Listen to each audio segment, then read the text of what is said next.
প্রতি 4 বছরে কোটি কোটি বাংলাদেশি মানুষ একটা জিনিস চায়, আর্জেন্টিনা যেন আরেকটা ওয়ার্ল্ড কাপ জেতে। আর্জেন্টিনা জিতলে আমাদের মনে হয় আমরাই যেন জিতে গিয়েছি। আমরা ওদের জার্সি পরি, আমরা ওদের পতাকা লাগাই আমাদের বাসায়। বাট যদি আমি আপনাকে জিজ্ঞেস করি যে মেসি, ম্যারাডোনা এবং আরও কিছু প্লেয়ার বাদে বা জেনারেলি স্পিকিং ফুটবল বাদে আপনি আর্জেন্টিনার ব্যাপারে আর কি জানেন, আপনি হয়তো খুব বেশি কিছু বলতে পারবেন না। আর্জেন্টিনার গল্প যদি আপনি শোনেন আপনি অবাক হয়ে যাবেন, কারণ এই দেশটার আমেরিকা থেকেও বড়লোক দেশ হওয়ার কথা ছিল। আবার অ্যাট দ্য সেম টাইম এই দেশ নিজেরা যুদ্ধ করে ধ্বংস হয়ে যাওয়ার মতো অবস্থায় চলে আসছে। এই দেশ এমন একটা দেশ যে ইংল্যান্ডের কাছ থেকে দ্বীপ দখল করার চেষ্টা করছে, যুদ্ধ করছে, এবং সেই যুদ্ধের ফলাফল হয়েছে ভয়ঙ্কর। আজকে আমি আপনাদের আর্জেন্টিনার গল্প বলবো, চলেন শুরু করা যায়। আর্জেন্টিনা একটা অদ্ভুত দেশ। এই দেশকে অদ্ভুত বলার কারণ হলো যুগে যুগে আর্জেন্টিনার সাথে যা হওয়ার কথা তার কোনো কিছুই এই দেশের সাথে হয় নাই। আজকে যখন আপনি আর্জেন্টিনার কথা ভাবেন, আপনি কি ভাবেন? ফুটবল। কিন্তু আপনি যদি মাত্র 70 বছর আগে যেও চিন্তা করেন যে আর্জেন্টিনা কি ছিল, 70 বছর আগেও আর্জেন্টিনার কেউ ফুটবল নিয়ে একটা কথাও ভাবতো না। ওরা কি বলতো জানেন? ওরা বলতো আর্জেন্টিনা দুনিয়ার সবচেয়ে প্রমিজিং দেশগুলোর একটা, এবং আমেরিকার পরে পৃথিবীর সেকেন্ড পরাশক্তি হইতে পারে আর্জেন্টিনা। মাত্র 70 বছর আগে এটা ছিল আমাদের কনভারসেশন। অনেকে এটাও বলতো যে আমেরিকার পরে না, আমেরিকাকেও ছাড়ায় যাবে আর্জেন্টিনা। কিন্তু আজকের দিনে এসে আমরা যখন দুনিয়ার পরাশক্তিগুলার বা অ্যাটলিস্ট দুনিয়ার পাওয়ারফুল দেশগুলোর কথা চিন্তা করি, আমেরিকা আসে, সুইজারল্যান্ড আসে, তারপরে ধরেন ইউকে আসবে, জার্মানি আসবে, ঘুরায় ফিরে আর্জেন্টিনা কোনোভাবেই কোনো দিক থেকে আসে না। কাহিনীটা কি? এই কাহিনী খুবই জটিল কাহিনী, বাট এই কাহিনী বোঝার জন্য আপনার ফার্স্টেই যে জিনিসটা দেখতে হবে সেটা হলো আর্জেন্টিনার ম্যাপ। আপনারা যারা আগে কখনো আর্জেন্টিনার ম্যাপ দেখেন নাই, আর্জেন্টিনা কিন্তু বিশাল একটা দেশ, এবং কত বিশাল আমি আপনাদের একটু কনটেক্সট দেই। 19টা বাংলাদেশ যদি আপনি পাশাপাশি রাখেন তাহলে যেটা হবে সেটা হলো আর্জেন্টিনা। এবং শুধু যে বিশাল তা না, অনেক দেশে আছে বিশাল বাট কোনো কাজের না। যেমন ধরেন মিডল ইস্টে অনেকগুলো দেশ আছে অনেক বড় বড়, বাট বেশিরভাগই মরুভূমি, খুব বেশি কিছু আসলে করা যায় না ওই সব জায়গায়। বা অনেক দেশ এরকম আছে যারা বিশাল বাট বেশিরভাগ জায়গায় বরফ, কিছু আসলে চাইলেও তারা করতে পারে না। আর্জেন্টিনা ওই রকম না। আর্জেন্টিনার এই যে বিশাল ল্যান্ড, এর বেশিরভাগ অংশই হলো প্যাম্পাস। প্যাম্পাস মানে হলো ভয়ঙ্কর ভয়ঙ্কর ফার্টাইল জমি।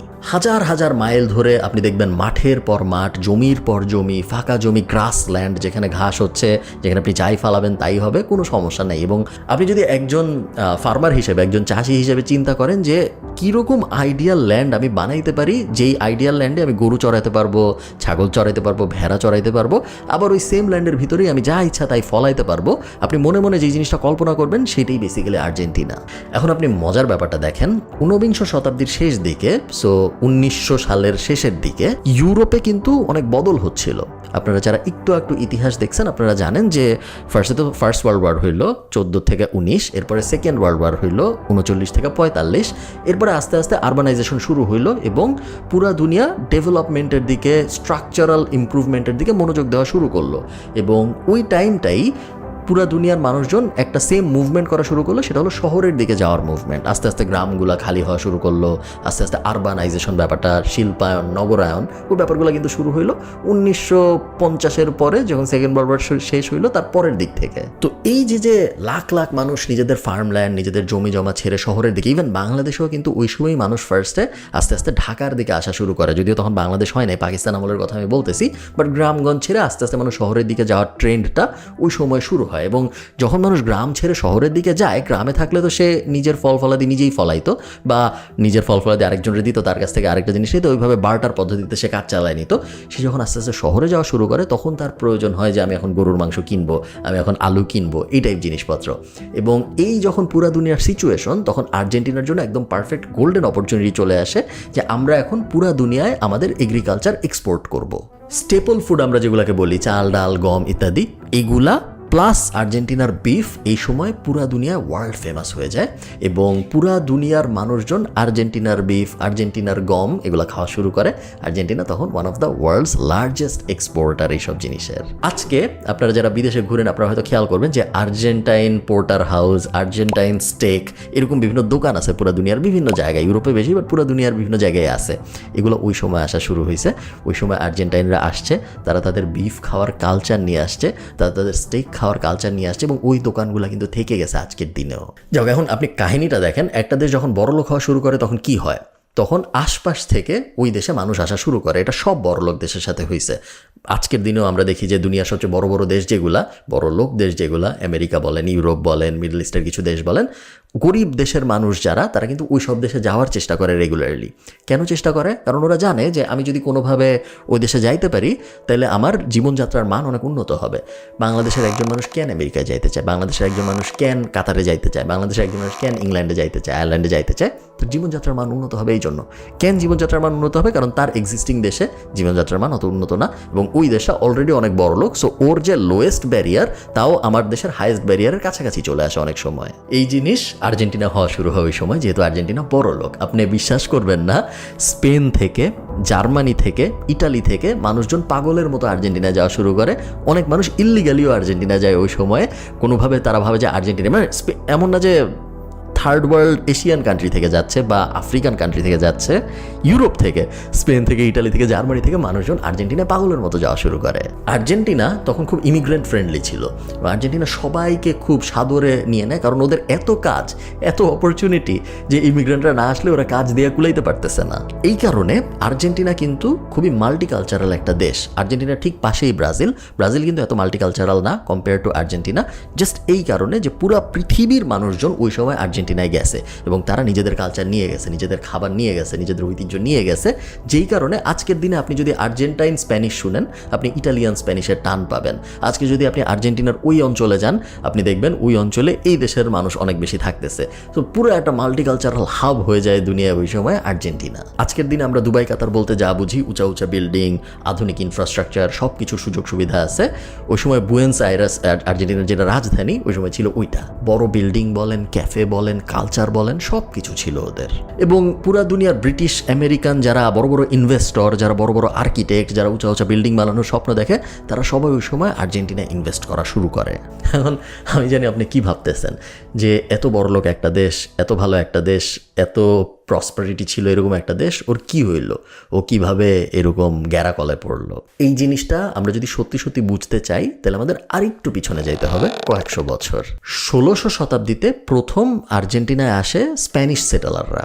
এবং স্প্যানিশ সেটেলাররা তখন শুধু আর্জেন্টিনা আসে তা না, ওরা মোটামুটি পুরো দুনিয়ায় স্কাউট করতেছিল এবং উদ্দেশ্য হইল আমি একটা দেশে যাব, ওই দেশ দখল করব, ওই দেশের ভিতরে যত গোল্ড আছে, যত সিলভার আছে, যা মন চায় আছে, দামি দামি জিনিসপত্র সব নিয়ে আমি ফেরত চলে যাব এবং ওইটা হবে আমার একটা টেরিটরি। তো স্প্যানিশ সেটেলাররা যখন আর্জেন্টিনায় আসে ওরা একটু ডিসঅ্যাপয়েন্টেড হয়, কারণ ধরেন পেরুতে যখন ওরা গেছে, মেক্সিকোতে যখন ওরা গেছে, গোল্ড সিলভার কোনো কিছুর কোনো অভাব নাই।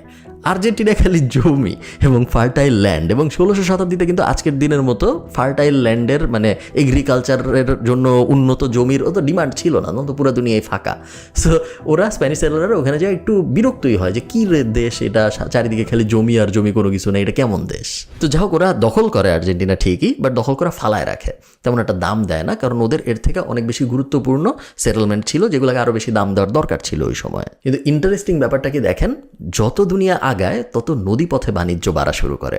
আপনারা যারা আমার ইস্ট ইন্ডিয়া কোম্পানির ভিডিওটা দেখছেন বা ডাচ ইস্ট ইন্ডিয়া কোম্পানির ব্যাপারে আমাদের ভিডিওটা দেখছেন, আপনারা জানেন যে নদীপথে বাণিজ্য ব্যাপারটা আস্তে আস্তে জনপ্রিয় হওয়া শুরু করে 1800-র আশপাশের দিক থেকে এবং তারপরে আস্তে আস্তে আগায়। তো নদীপথের বাণিজ্য যখন জনপ্রিয় হওয়া শুরু করে তখন আর্জেন্টিনা খুব ইউনিক একটা বেনিফিট পায়। সেটা হলো ন্যাচারালি দেখা যায় আর্জেন্টিনার পাশে সাউথ আমেরিকার সবচেয়ে বড় নদীগুলোর একটা। সো এই রিও ডে লা প্লাটা যে ওয়াটার বডি, এই ওয়াটার বডি দিয়ে তারপরে ট্রেড শুরু হয় এবং আর্জেন্টিনা কিছু না করে, গোল্ড ছাড়া, সিলভার ছাড়া, জাস্ট ট্রেডিং এবং ট্রেড করতে আসা বিজনেসম্যানদের উপর ভিত্তি করে বড়লোক হওয়া শুরু করে। এটা কিন্তু আমি 1600 সালের কথা বলতেছি। যাক, এরপরে আমরা কাহিনী অনেক দূর আগায় নিয়ে যাই।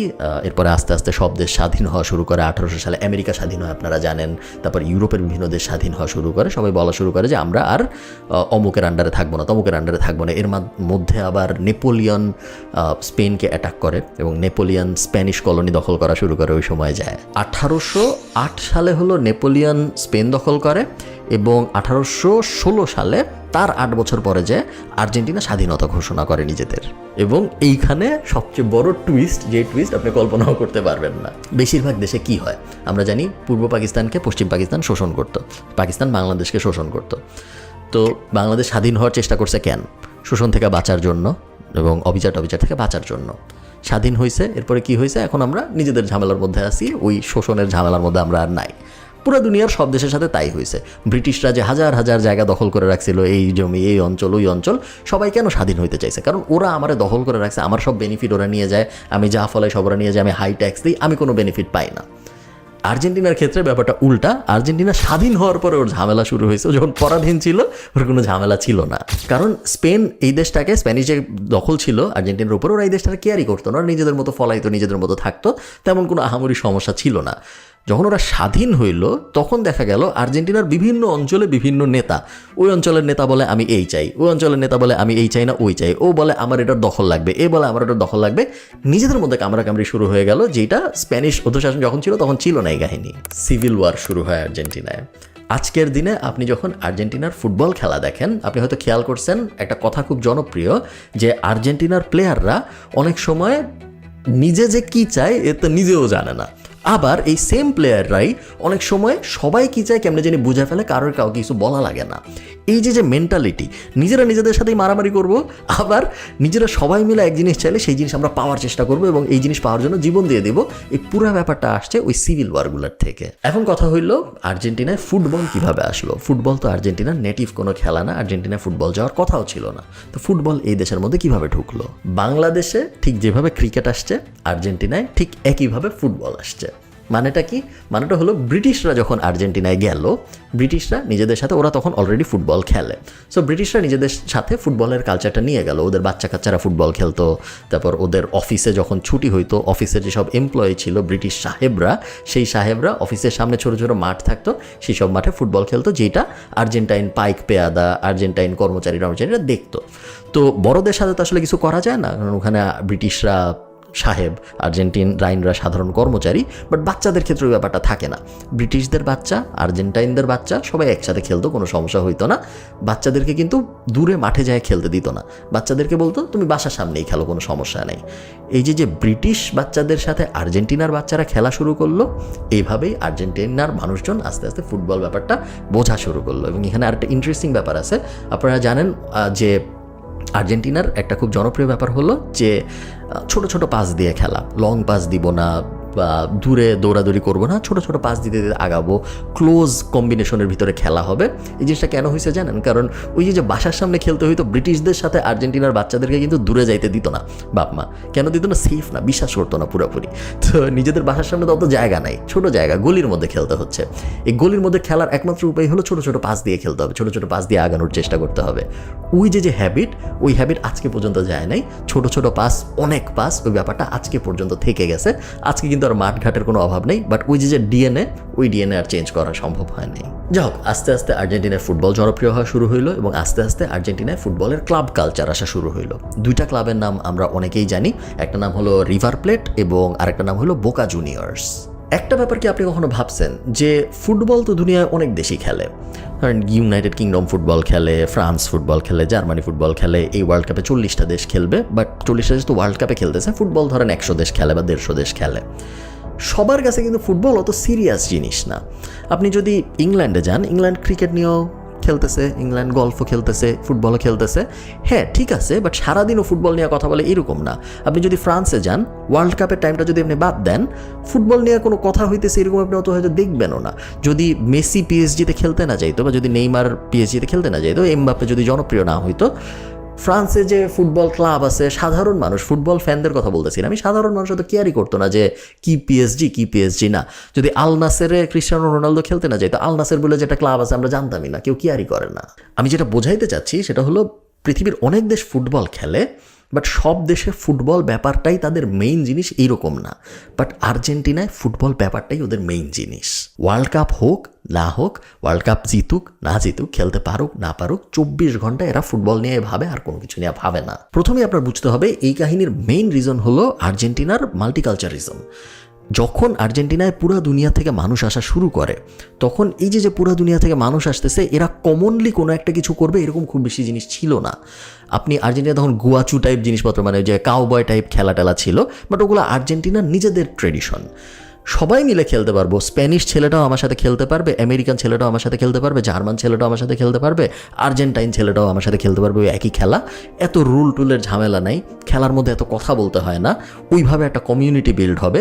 এই যে ব্যাপারটা, এই ব্যাপারটা ফুটবলই আর্জেন্টিনাকে দিছে। এবং ওই মাল্টিকালচারিজমের সাথে ফুটবল যখন মিশছে তখন যে সুন্দর একটা মেলবন্ধন হয়েছে, এই জিনিসটা আর্জেন্টিনার ছাড়া আর পৃথিবীর খুব বেশি জায়গায় হয় নাই। এবং আরেকটা ব্যাপার হলো, যখন এই ক্লাব ব্যাপারটার উত্থান হলো, আর্জেন্টিনা যেহেতু ওই ঠিক একই সময় গ্রামের থেকে বুয়েন্স আয়ারেস মানে শহরগুলো জনপ্রিয় হওয়া শুরু হলো, আর্জেন্টিনা যখন বড়লোক হওয়া শুরু করলো, আর্জেন্টিনার বিভিন্ন গ্রাম থেকে মানুষজন শহরে আসা শুরু করলো। মানুষ যখন একটা নতুন জায়গায় যায় তখন সে আইডেন্টিটি খুঁজে। তো তুমিও বোকা জুনিয়র সাপোর্ট করো, আমিও বোকা জুনিয়র সাপোর্ট করি, আজকে থেকে আমরা ফ্রেন্ড। এবং এই যে আমি বোকা জুনিয়র সাপোর্ট করলাম, এখন আমার সন্তানও বোকা জুনিয়র সাপোর্ট করবে, আমার জামাই বউও বোকা জুনিয়র সাপোর্ট করবে, আমার সন্তানের সন্তান, আমার নাতি তারাও বোকা জুনিয়র সাপোর্ট করবে। ওই যে ক্লাবের কালচারটা, যে এই ক্লাব আসলে আমি সাপোর্ট করি এরকম না, আমি এই ক্লাবের জন্য আমি মরেও যাইতে পারি, কোনো সমস্যা নেই। এই যে ব্যাপারটা, এই ব্যাপারটা আর্জেন্টিনা ছাড়া পৃথিবীর আর খুব বেশি দেশে নাই। এবং এইখানেই ক্রিয়েটিভিটির ব্যাপারটা চলে আসে। আপনারা জানেন যে বলা হয় আর্জেন্টিনার কিন্তু প্লেয়াররা উচ্চ গড়নের, অনেক উঁচা লম্বা এরকম না। আর্জেন্টিনার প্লেয়াররা ইমোশনাল, এবং আর্জেন্টিনা ফুটবলটা খেলে ইমোশন দিয়ে।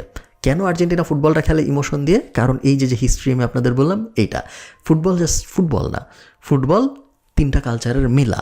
ফুটবল আমার নানা ওই ক্লাবকে সাপোর্ট করতো, এই কারণে আমার দাদা আমাকে প্রথম ফুটবলটা কিনে দিছিল, আমার বাবা ওই ক্লাব হারার পরে আমার সামনে বসে কাঁদছিল, খুব ইমোশনাল একটা ব্যাপার।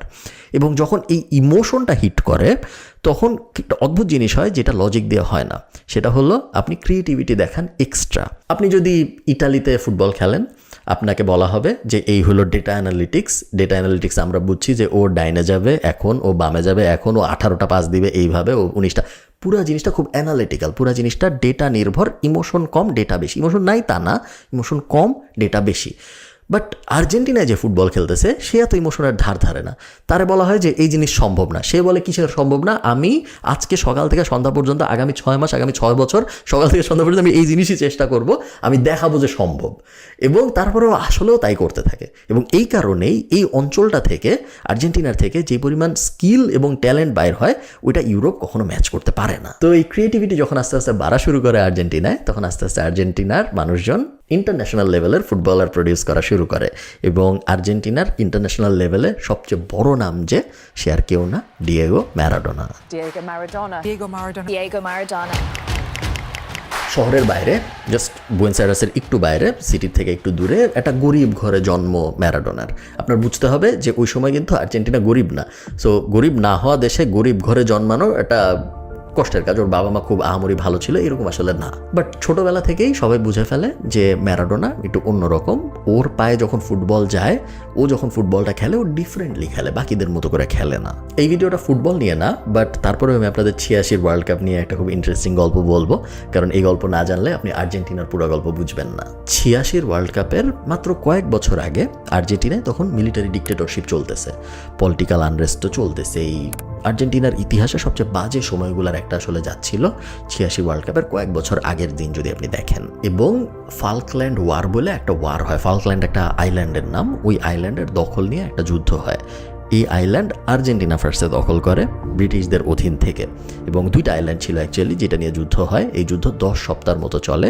প্রায় 700-র মতো আর্জেন্টিনার মানুষ মারা যায়, আর্মি মারা যায়। এবং শেষ পর্যন্ত কিন্তু আর্জেন্টিনা এই যুদ্ধে হারে, ইংল্যান্ড এই যুদ্ধে জিতে। বিশাল বিশাল হিউমিলিয়েশন হয় যে আমি একটা জিনিস যুদ্ধ করার জন্য দখল করার চেষ্টা করলাম, তারপরে আমি আর দখল করতে পারিনি, উল্টা আমার এত মানুষ মারা গেল এবং তারপর আমার খেদায় বাইর করে দিল।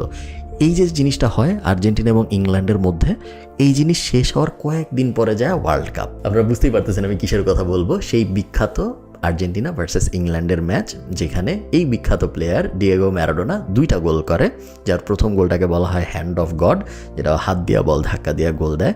এবং ওই একই খেলার মধ্যে ও আরেকটা গোল দেয়, যেটাকে বলা হয় শতাব্দীর শ্রেষ্ঠ গোলগুলার একটা, যেটাও অলমোস্ট পুরা ইংল্যান্ড টিমকে কাটায় নিজেই একটা গোল দেয়। আর্জেন্টিনা ওয়ার্ল্ড কাপ জিতে, ম্যারাডোনা হয়ে যায় আর্জেন্টিনার সবচেয়ে জনপ্রিয় মানুষ এবং ফুটবল হয়ে যায় আর্জেন্টিনার ধর্ম। জাস্ট ফুটবল কিন্তু ফুটবল না, ফুটবল দিয়ে ওই সময় আর্জেন্টিনা এর থেকে অনেক বড় একটা জিনিস প্রমাণ করে যে আমি প্রতিশোধ নিয়েছি, আমি দুনিয়াকে দেখাইছি যে না আমিও পারি। ফুটবল বাদ দেন আপনি, ফুটবল জাস্ট মাধ্যম।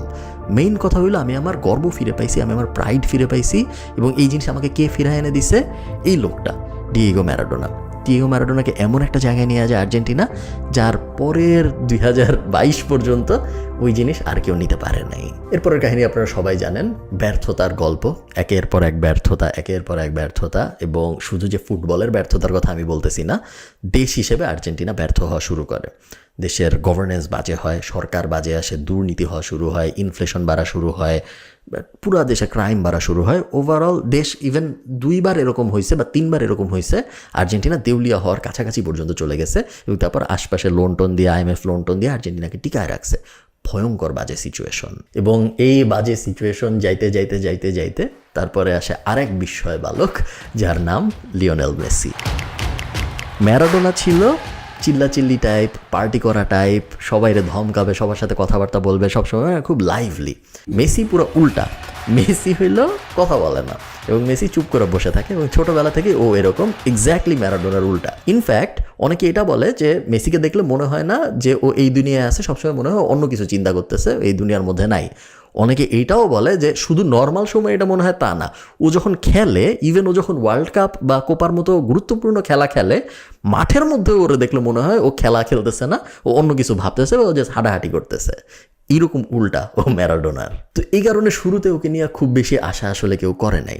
বাট তারপরে কি হয়েছে সে কাহিনী আপনিও দেখছেন, আমিও দেখছি, ওই কাহিনীতে আমি অত ডিটেলে যাব না। কাতারে আর্জেন্টিনার বিশ্বজয় হলো 2022-এ। মেসি চলে আসলো ম্যারাডোনার পাশে, ম্যারাডোনার উপরে না কিন্তু ম্যারাডোনার পাশে। তার কারণ ম্যারাডোনা যেই কনটেক্সটে ইংল্যান্ডের সাথে মারামারি, দেশের এই অবস্থা, যেই কনটেক্সটে ম্যারাডোনা ওয়ার্ল্ড কাপটা জিতাইছিল, মেসির ওটা ওই কনটেক্সটটা নাই। মেসিরটা হলো, হ্যাঁ অনেকদিন আমরা জিততে পারিনি, অনেকদিন পরে এসে আমরা এটা জিতলাম, আমরা আবার রিলিভ করলাম মোমেন্টটা। এই কারণে কখনোই আর্জেন্টাইন কেউ বলে না যে ম্যারাডোনার উপরে আমি মেসিকে রাখছি, সবাই এটা বলে যে ম্যারাডোনার পাশে আমি মেসিকে রাখছি। এবং মেসি নিজেও সবসময় এটাই বলে যে ম্যারাডোনার থেকে উপরেও কখনোই যাইতে পারবে না, ম্যারাডোনাকেও নিজেও নিজের গুরু মানে অ্যাজ এনি আদার আর্জেন্টাইন, এবং আর্জেন্টিনার সবাই একই জিনিস ভাবে। সো মেসি ওই মোমেন্টটা লিভ করে 2022 সালে, সাথে লাখ লাখ কোটি কোটি আর্জেন্টাইন ভক্তরাও ওই মোমেন্টটা লিভ করে 2022 সালে। এত কনটেক্সট, এত কাহিনী, এত আশা, এত ভরসা, এত পেরেছি, এত পারি নাই, এত কিছু জেনে না, জাস্ট বিকজ কোনো না কোনোভাবে অনেক মানুষ ফিল করে আর্জেন্টিনার সাথে ওর একটা কানেকশন আছে। এই কানেকশনটাও কেন ফিল করে, বাংলাদেশের এত মানুষ কেন আর্জেন্টিনাকে সাপোর্ট করে, এইটার কোনো সায়েন্স নেই, এটা পুরোটাই একটা আর্ট। হতে পারে অনেকে বলে যে আর্জেন্টিনার একটা বিশাল অপারেশনের ইতিহাস আছে, আর্জেন্টিনার মানুষের কষ্টের ইতিহাস আছে, বাংলাদেশের মানুষেরও কষ্টের ইতিহাস আছে, এবং যদিও কখনো ওই আর্জেন্টিনার মানুষ এসব বলে না যে আমাদের কষ্টের ইতিহাস আছে, বাংলাদেশের মানুষ ওরে যায় কখনো বলে না, এইটা ডিসকাস না, এবং এটা কেউ জানেও না একজন আরেকজনের ব্যাপারে। বাট তারপরেও একটা কানেকশন হয়ে যায়, যেই কানেকশনটা যখন ও মাঠে খেলে তখন মনে হয় যে আমারই মানুষ খেলতেছে, ও যখন জিতে তখন আমারই কোনো একটা কারণে ভাল লাগে, ও যখন হারে তখন আমারই কোনো একটা কারণে কষ্ট লাগে। কষ্ট লাগার কিন্তু কোনো কারণ নাই, ভালো লাগারও কোনো কারণ নাই। দিন শেষে আর্জেন্টিনা জিতুক বা জাপান জিতুক, বাংলাদেশি হিসেবে আমাদের কিছু যায় আসে না, দুটার একটাও তো আমার না। বাট কোনো একটা কারণে একটা ইমোশনাল কানেক্ট হয়ে যায়, এবং ওই ইমোশনাল কানেক্টটা যখন একবার হয়ে যায়, কিছু লাইভ মোমেন্ট হয় লাইফে। যেমন ধরেন 86-তে যখন ওয়ার্ল্ড কাপ জিতছে, তখন হয়তো আপনার বাবা বা দাদা দেখছে, তার থেকে পাস ডাউন হয়েছে, এবং আপনার রক্তে চলে আসছে ওই জিনিসটা। আপনি ওটা আর যতই আপনার রক্তে সব বাইর করে ফেলতে হবে, এছাড়া আপনি চাইলেও আর ওই জিনিসটা থেকে বেরোইতে পারবেন না। আরেকটা জিনিস হলো আন্ডারডগ স্টোরি। আমরা মানুষ হিসেবে সবসময় এই ব্যাপারটা পছন্দ করি যে একজন অনেক কষ্টে, সে পারেই নাই, আরও পারে নাই, আরও কষ্ট হয়েছে, সে ফাইনালে যায় হারছে, সে ফ্রি কিক মিস করছে, সে পেনাল্টি মিস করছে, কাছে যায় ধরতে পারে নাই, গোল্ডেন বল পাইছে, শেষ পর্যন্ত ওয়ার্ল্ড কাপ পায় নাই, অনেক অনেক অনেক অনেক কষ্টের পরে ফাইনালি যখন কেউ পায়, তখন মনে হয় যে ওর জন্য আমি হ্যাপি, ওরা পাইছে মানে আমি পাইছি, আমি পাই নাই, সেকেন্ড বেস্ট হলো ও পাইছে, এতেই আমি খুশি। ওই ব্যাপারটা আর্জেন্টিনার সাথে হয়েছে, এবং এই কারণেই বাংলাদেশের এত মানুষ আর্জেন্টিনাকে পছন্দ করে। এবং এই কারণেই আপনি দেখবেন আর্জেন্টিনা যদি কোনো ম্যাচে খারাপ খেলে, এমনও হয়েছে বাংলাদেশে মানুষ আত্মহত্যা করছে। আর্জেন্টিনার জন্য র্যান্ডম একটা গ্রামের মানুষ লাখ লাখ টাকা খরচ করে পতাকা লাগাইছে, রিক্সা পেইন্ট করছে, দেয়াল পেইন্ট করছে, কোনো কারণ ছাড়া। এই জিনিস আপনি কখনো লজিক দিয়ে বাইর করতে পারবেন না, কারণ এই জিনিসের কোনো লজিক নাই। পুরোটাই ভালোবাসার, পুরোটাই ওই স্পিরিচুয়াল কানেকশনের, যে স্পিরিচুয়াল কানেকশন আপনি কখনোই কারো বুঝাইতে পারবেন না যে কেন ভাল লাগে, আমার দেশই না, কী যায় আসে, এই জিনিসের উত্তর হয় না, এটা জাস্ট একটা ফিলিং। সো হ্যাঁ, ভালো থাকেন সবাই, এনজয় দ্য ওয়ার্ল্ড কাপ। এবং আপনি যদি আর্জেন্টিনার সাপোর্টার হন, আমাকে কমেন্টে জানান আপনি কেন আর্জেন্টিনার সাপোর্টার। আপনি যদি অন্যান্য কোনো দেশের যারা ওয়ার্ল্ড কাপ খেলতেছে এরকম একটা রিভিউ চান, যেটা ঠিক ফুটবল রিভিউ না but in a way football review, আমাকে অবশ্যই কমেন্টে জানাবেন। ভালো থাকেন, টাটা।